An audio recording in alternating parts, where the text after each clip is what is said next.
tous, bienvenue dans la Minute Techno Alimentaire. Aujourd'hui, une question de Christophe en glace. Quel est l'impact de la dureté de l'eau sur la production de crème glacée? Alors déjà, un petit rappel sur ce que c'est que la dureté de l'eau. C'est le fait qu'une eau soit plus ou moins calcaire, plus ou moins entartrante, donc riche en calcium et riche en magnésium. Les impacts ils sont multiples, c'est une question qui est intéressante, c'est-à-dire que déjà en termes de goût, si on est en sorbet, on peut avoir un goût parasite lié à cette eau calcaire qui est plutôt alcaline, plutôt dure du coup, minérale. Donc ça peut poser des problèmes de goût sur certains fruits avec des saveurs un peu légères.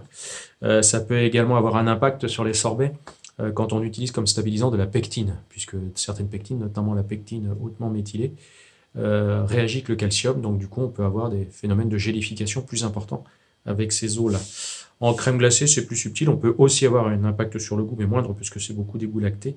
Par contre, il y a aussi des impacts entre le calcium de l'eau et du lait aussi, et certains stabilisants, comme par exemple les carragénanes, qui favorisent les pouvoirs gélifiants. Donc on peut avoir des impacts sur, en gros, la texture de la glace, sur le foisonnement, ce qui fait qu'à une température donnée, on peut avoir de gros écarts si on utilise de l'eau adoucie, c'est-à-dire qu'il y a peu de minéraux, et une eau brute qui n'a pas été adoucie.